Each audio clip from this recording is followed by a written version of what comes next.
배우 이희정이 오랜만에 근황을 하며 달라진 모습을 공개했습니다. 3개월 시한부 선고를 받았던 뇌종양 투병 끝에 후유증을 앓고 있는 이희정은 당시 힘들었던 심경을 고백했는데요. 이희정은 시트콤 남자 셋 여자 셋을 통해 많은 인기를 얻었지만 2006년 뇌종양 선고를 받아 연애 활동을 중단했죠. 투병 끝에 완치하며 많은 이들의 응원을 받기도 했는데요.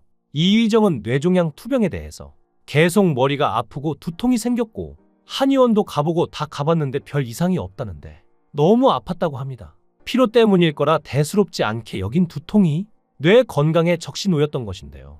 병원에서 3개월밖에 못 살 것이라며 당시 시한부 선고를 받았다고 하죠. 이희정은 지인과의 식사 자리에서도 분명히 나는 드라마 촬영을 하고 있었는데 머리가 너무 아파서 병원에 가서 진단을 받았더니 시한부 3개월 판정이라는데 뇌가 막혀 버렸다라면서 당시에 힘들었던 심경을 털어놓기도 했죠. 뇌종양 진단 후 치료를 하면서 이희정은 많은 것이 변했다고 하는데요. 수술 후유증으로 인한 쓸개와 고관절 괴사, 고지혈증으로 체중이 30kg나 증가했죠. 몸 왼쪽이 다 마비가 왔고 5년 뒤에는 고관절 괴사가 왔다고 합니다. 고관절 괴사로 인공관절 수술을 해 15년째 재활 운동을 하고 있는데요. 매일 약도 18알씩 먹는다고 하며 쓸개는 기능이 죽어버려서 뗐고 목 젖은 스테로이드 약을 많이 투여해 근육이 늘어져 기도를 막아서 편도선 수술을 하며 목젖을 없앴다고 하죠. 그런 이희정 곁을 지키고 있는 이는 9세 연하의 연인 장소호 씨였는데요.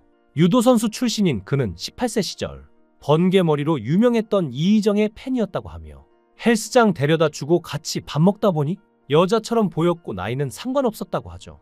이희정 또한 가족보다 낫다며 어떤 일이든 긍정적으로 받아준다고 연인에 대한 애틋한 마음을 전했습니다. 하지만 두 사람의 결혼은 아직 미뤄진 상태인데요.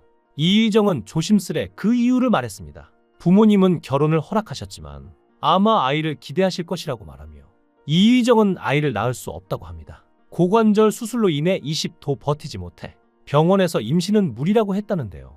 게다가 병이 유전될 수도 있다고 들었기에 아이들 평생 고통 속에 살게 할 순 없어서 그런 걸 물려주는 건 너무 미안하고 두렵다고 말하며 끝내 눈물을 흘렸습니다. 이희정은 사람들이 당연히 하는 걸 자신은 못하니까 그게 마음에 걸린다고 했는데요. 이에 장수호 씨는 자식보다 이희정이 안 아파야 한다고 생각한다며 이희정이 생명에 위협을 느끼며 아이를 갖는 건 내가 반대라고 했죠. 그냥 아프지 말고 건강하면 된다고 아이에 대한 부분은 완전히 내려놔도 된다고 말했죠. 그러자 두 사람 모두 눈물을 보였는데요. 사실 이희정은 오랜 시간 투병하면서 곁에서 지켜준 남자친구도 고맙지만 절친인 홍석천에게도 고마움을 느끼는데요. 특히나 두 사람의 관계가 더욱 그렇습니다. 이희정은 홍석천의 커밍아웃 당시 옆자리를 지켰다고 합니다. 이희정은 그때 그냥 아무 생각 없었고 그냥 홍석천에 갔다고 했죠. 홍석천은 그때 많은 연예인들이 자신을 피했는데 그 당시에 전지현급이었던 이희정이 옆에 있어줄게 라고 말했다고 하죠.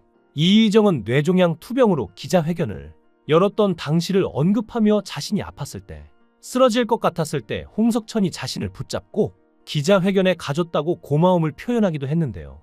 정말 서로에게 고마울 것 같습니다. 뇌종양으로 고생한 연예인으로는 그룹 코요태의 백가가 있는데요. 증세가 나타나기 시작한 것이 2008년이고 그 이후 증세가 심각해졌다고 합니다. 당시 백가는 군입대한 김종민을 대신하여 신지와 함께 2인조로 활동을 하고 있었는데 활동 당시에 몸이 상당히 쇠약해져서 변기물도 내리지 못하고 몸 여기저기에 멍이 크게 들었다고 합니다. 하지만 신지는 백가의 몸에 어떤 문제가 있다는 것을 전혀 모르고 있었고 단순히 몸이 피곤해서 그랬거니 하고 넘어갔죠. 백가 역시 자신의 상황을 몰랐는데요. 이후 공익근무요원으로 복무하던 중 경미한 교통사고를 당해 병원을 찾았다가 뇌종양 진단을 받으며 뒤늦게 발견하게 된 것이죠. 그렇게 무려 2년 동안 방치한 결과 뇌에 커다란 종양이 생기게 되었는데요.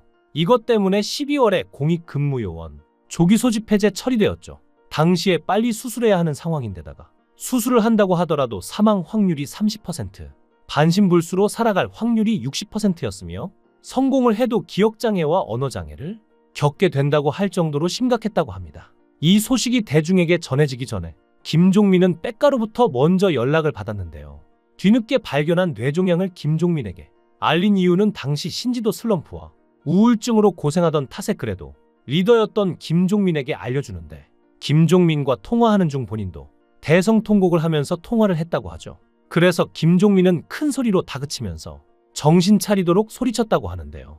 그 후 소속사로부터 기사가 나갈 것임을 전달받은 김종민이 조심스레 전화를 걸어 신지에게 상처를 주기 싫어서 기사가 보도되기 몇 시간 전에 김종민이 백가가 뇌종양에 걸렸는 것을 신지에게 알려줬다고 하는데요. 신지는 이를 듣고 충격을 받았죠. 이때 신지는 무슨 병인가는 못 듣고 기사를 통해 뇌종양 소식을 접하는데 기사가 나가고 얼마 후 백가는 일부러라도 더 밝은 목소리로 신지를 진정시켰다고 합니다. 신지는 2009년 활동 당시 백가의 상태를 모르고 질타하고 잔소리했던 것을 정말 미안해했다고 하는데요. 그리고 놀랍게도 기적이 일어났습니다. 정말 다행히도 2010년 1월에 수술이 성공적으로 끝났고 재활 치료 과정을 거친 후 건강에 아무 문제 없이 회복되어 2010년 연말에 복귀하였고 코요테로는 미니 2집 앨범으로 복귀하며 다시 활동을 시작하게 된 것인데요. 뇌종양 수술의 후유증으로 말의 속도가 좀 줄어든 편이지만 이는 재활 훈련과 부르는 음악에 따라 크게 문제되지는 않는 편입니다. 다만 당시에 턱의 위치가 조절이 안 돼요. 왼쪽 치아가 크게 틀어졌다는데요. 그래서 긴 시간 동안 교정기를 끼고 있다가 현재는 교정기를 뺀 상태라고 하죠. 또한 서정희는 유방암 투병 중인데요. 검사는 안 했고 목욕탕에서 샤워하다가 뭔가 만져서서 병원 가니까 암이었던 것이죠. 전 초기 유방암인데도 불구하고 나쁜 암이라 전체 가슴을 절제했다는데요. 그리고 가슴 복원 수술을 받았는데 이 수술에 대해서는 원치 않았지만 딸 서동주의 권유에 받았다고 하죠. 실제로 아플 땐 가슴 없으면 어때 건강만 찾으면 되지 라고 생각하지만 막상 시간이 지나면 후회하고 뒤늦게 복원을 하려고 하면 힘들기 때문인데요. 결국 서정희는 수술까지 마치고 나서야 정말 수술받길 다행이라고 생각했죠. 그리고 서정희는 현재 6살 연하의 남자친구와 알콩달콩 사랑을 이어가고 있는데요. 유방암 투병 중에 만난 사랑이었습니다. 유방암은 항암제 중에서도 가장 센 약을 쓰는데 그래서 부작용으로 머리가 다 빠지고 두피에 모공도 없어지고 모근까지 싹 다 뽑혀 나왔다는데요. 그래서 머리를 싹 밀기로 하고 미용실에 가기 전날 남자친구가 자신이 머리를 밀어준다고 자신의 집에 초대했는데요. 서정희가 싫다고 몇 번이나 거부하다가 결국 남자친구의 집에 갔더니 정말 놀랍게도 남자친구가 먼저 머리를 싹 밀고 그녀를 반겨줬다고 합니다. 그래서 서정희는 남자친구의 집에서 민머리가 된 남자친구가 해주는 머리 손질을 받고 두 사람 모두 민머리가 되었죠. 서정희는 그때 이 사람이구나 하고 마음을 굳혔다며 만나는 2년 내내 투병 생활을 했는데 남자친구가 옆에서 다 챙겨줬다고 고마워했는데요. 사람이 가장 약해지는 순간이 바로 아플 때인데 아픈 내내 챙겨준 사람에게 고마움과 사랑을 표현하는 건 당연한 일이겠죠. 서정희가 과거의 아픔은 뒤로 하고 지금이라도 행복하게 잘 지냈으며 하는 마음입니다. 이의정도 백가도 과거 아팠던 만큼 이제 더 행복할 일만 남았으면 좋겠는데요. 새로운 사랑을 찾아 행복하게 사는 이들, 앞으로 새로운 사랑을 찾을 이들 모두를 응원하며 모두 행복하길 바랍니다. 여러분의 생각은 어떠신가요? 댓글로 여러분의 생각을 달아주시면 감사하겠습니다. 귀한 시간 내서 영상을 시청해 주셔서 대단히 감사합니다.